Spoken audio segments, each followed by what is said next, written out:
बिस्मिल्लाहिर्रहमानिर्रहीम। Welcome to chemistry with Kamran Chaudhary.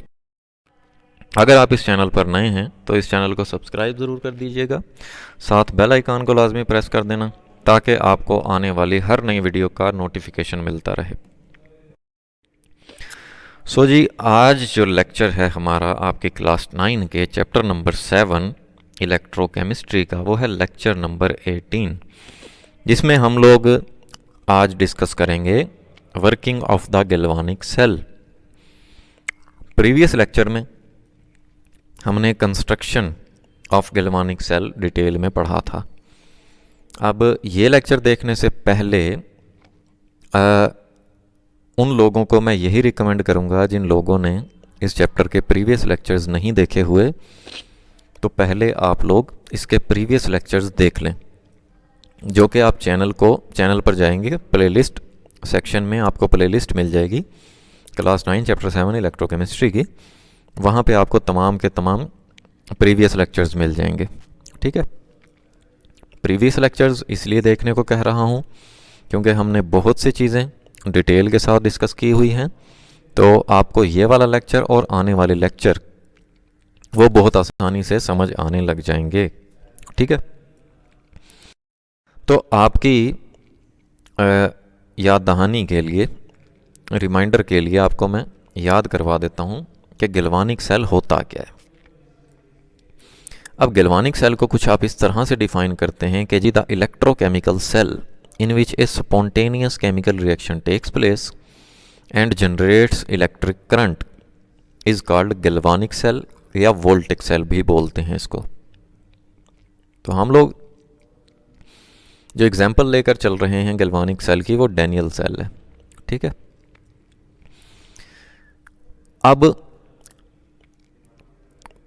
Galvanic cell एक ऐसा इलेक्ट्रोकेमिकल सेल होता है जिसमें स्पॉन्टेनियस केमिकल रिएक्शन होता है। मीन्स के खुद ब खुद होने वाला जो केमिकल रिएक्शन है वो होता है, आपको कुछ नहीं करना पड़ता, आपको कोई एक्सटर्नल एजेंट यूज़ नहीं करना पड़ता केमिकल रिएक्शन करवाने के लिए, जैसा कि आपको इलेक्ट्रोलाइटिक सेल में करवाना पड़ता है। केमिकल रिएक्शन खुद ब खुद अक्कर होता है और उसके रिजल्ट में आपको क्या मिलता है, इलेक्ट्रिक करंट मिलता है, इलेक्ट्रिसिटी मिलती है। ठीक है, जैसे यहाँ पे आप देख रहे हैं इस डायग्राम में, यहाँ पे ये वोल्ट मीटर लगा हुआ है। ये वोल्ट मीटर बेसिकली इंडिकेट करेगा प्रोड्यूस होने वाली इलेक्ट्रिसिटी को। ठीक है, जबकि इलेक्ट्रोलाइटिक सेल में हमने देखा था यहाँ पे बैटरी अटैच होती है। क्यों? क्योंकि वहाँ पे नॉन स्पॉन्टेनियस केमिकल रिएक्शन होता है। मीन्स के केमिकल रिएक्शन आपको खुद करवाना पड़ता है bye means of electricity provide करके। ठीक है, जबकि यहाँ पे इस केमिकल रिएक्शन में, यहाँ पे जो इस सेल में ये जो दो हाफ सेल्स आपको नज़र आ रहे हैं, इनमें केमिकल रिएक्शन होता है और रिजल्ट में आपको इलेक्ट्रिसिटी मिलती है। तो ऐसे सेल को हम लोग गैल्वानिक या वोल्टिक सेल बोलते हैं। डैनियल सेल क्यों बोल रहे हैं इसको?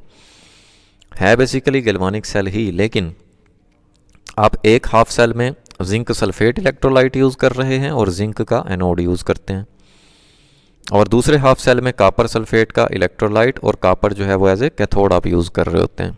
तो फिर जब ये वाली कंस्ट्रक्शन आप यूज़ करते हो ना, ये वाला मटेरियल आप यूज़ करते हो, तो फिर ऐसे सेल को क्या बोलते हैं, डैनियल सेल। क्योंकि डैनियल ने ये क्या किया था, एक्सपेरिमेंट किया था ये मटेरियल यूज़ करके। ठीक है, तो ये तो हो गई डेफिनेशन गैल्वानिक सेल की। कंस्ट्रक्शन हम लोग बड़ी डिटेल में देख चुके थे, दोबारा से थोड़ा सा बता देता हूँ आपको। यहाँ पे है हमारे पास 1 मोलर जिंक सल्फेट का इलेक्ट्रोलाइट सोल्यूशन, और जिंक जो है वो एनोड, एज ए एनोड हम यूज़ कर रहे हैं, जो कि डिप्ड है इस 1 मोलर जिंक सल्फेट में। कॉपर का कैथोड हम लोग यूज़ कर रहे हैं, जो कि डिप्ड है 1 मोलर कॉपर सल्फेट के सोल्यूशन में। ठीक है, और ये साल्ट ब्रिज हम यूज़ करते हैं टू मेंटेन द न्यूट्रलिटी। ठीक है,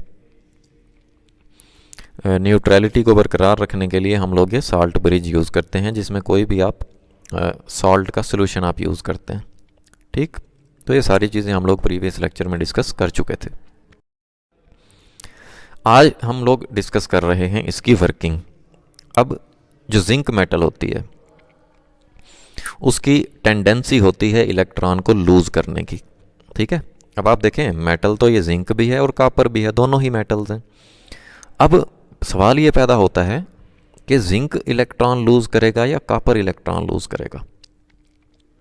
तो मैंने आपको बताया कि जिंक की जो इलेक्ट्रॉन डोनेट करने की जो टेंडेंसी होती है वो ज़्यादा होती है कॉपर से। इसके लिए आपको मैं दिखा देता हूँ ये रिएक्टिविटी सीरीज़ ऑफ मेटल्स। ऊपर की तरफ आप मूव करें तो रिएक्टिविटी जो है वो इंक्रीज़ होती है, अगर नीचे की तरफ आप मूव करें तो रिएक्टिविटी डिक्रीज़ होती है। मीन्स कि जो मेटल ऊपर होगी उसकी रिएक्टिविटी ज़्यादा होगी और जो मेटल नीचे होगी उसकी रिएक्टिविटी कम होगी। अब आप देखो ये जिंक आपको नज़र आ रही है यहाँ पे और कॉपर आपको नीचे नज़र आ रही है यहाँ पे, ठीक है। तो जिंक ऊपर है तो इसका मतलब है जिंक मोर रिएक्टिव है, ये इलेक्ट्रॉन्स को लूज करने की ज़्यादा टेंडेंसी रखता है कॉपर से, ठीक है। सो होगा क्या, as a result oxidation takes place at zinc electrode. Zinc metal जो है वो इलेक्ट्रॉन लूज करेगी। लॉस ऑफ इलेक्ट्रॉन को क्या बोलते हैं हम लोग, ऑक्सीडेशन बोलते हैं, ठीक है। तो एनोड पे क्या हो जाएगी, ऑक्सीडेशन अक्कर हो जाएगी। अब क्योंकि ऑक्सीडेशन हो रही है तो इसीलिए हम इसको एनोड बोल रहे हैं, क्योंकि मैंने आपको बताया हुआ है कि एनोड ऐसा इलेक्ट्रोड होता है जहाँ पे ऑक्सीडेशन अक्कर होती है, ठीक हो गया। फिर होगा क्या, the electrons flow from zinc electrode through the external wire in a circuit to copper electrode. अच्छा आप देखें कि जो जिंक का एनोड है, हर एक एटम जिंक का 2 इलेक्ट्रॉन लूज करता है, ठीक है। तो वो जो 2 इलेक्ट्रॉन लूज कर रहा है हर एटम, वो इलेक्ट्रॉन्स यहाँ से ट्रैवल करते हुए वो कैथोड की तरफ जाएंगे। इसीलिए आप देखें कि एनोड पे नेगेटिव चार्ज है। यहाँ पे क्यों है नेगेटिव चार्ज, ये उन्हीं इलेक्ट्रॉन्स की वजह से है जो कि जिंक जो है वो लूज कर रहा है, ठीक है। तो फिर दूसरे वाला जो इलेक्ट्रोड है वो एज ए कैथोड काम करेगा, उस पर हम लोग पॉजिटिव चार्ज रिप्रेजेंट करेंगे, ठीक है। तो जो इलेक्ट्रॉन जिंक ने लूज किए वो इलेक्ट्रॉन यूं ट्रैवल करते हुए कैथोड की तरफ जाएंगे, ठीक है। The electrons are gained by the copper ions of the solution and copper atoms deposit at the electrode. अब देखें यहाँ पे मैंने आपको बताया कि कॉपर सल्फेट का सॉल्यूशन है, तो जब मैं सॉल्यूशन की बात कर रहा हूँ इसके एक्वस, तो कॉपर के आयंस और सल्फेट के आयंस मौजूद होंगे इस सॉल्यूशन में, ठीक है। अब कॉपर के आयन पे भी पॉजिटिव 2 चार्ज होता है, तो वो क्या करेगा, वही 2 इलेक्ट्रॉन एक्सेप्ट करेगा और यहाँ पे डिपॉजिट हो जाएगा इस कैथोड के ऊपर, ठीक है। सॉल्यूशन में मौजूद जो कॉपर का आयन होगा वो इधर अट्रैक्ट होगा कैथोड की तरफ, वही कॉपर का आयन जो है वो 2 इलेक्ट्रॉन गेन करके वो कैथोड पे डिपॉजिट हो जाएगा, ठीक हो गया जी। So respective oxidation and reduction processes going on at 2 electrodes.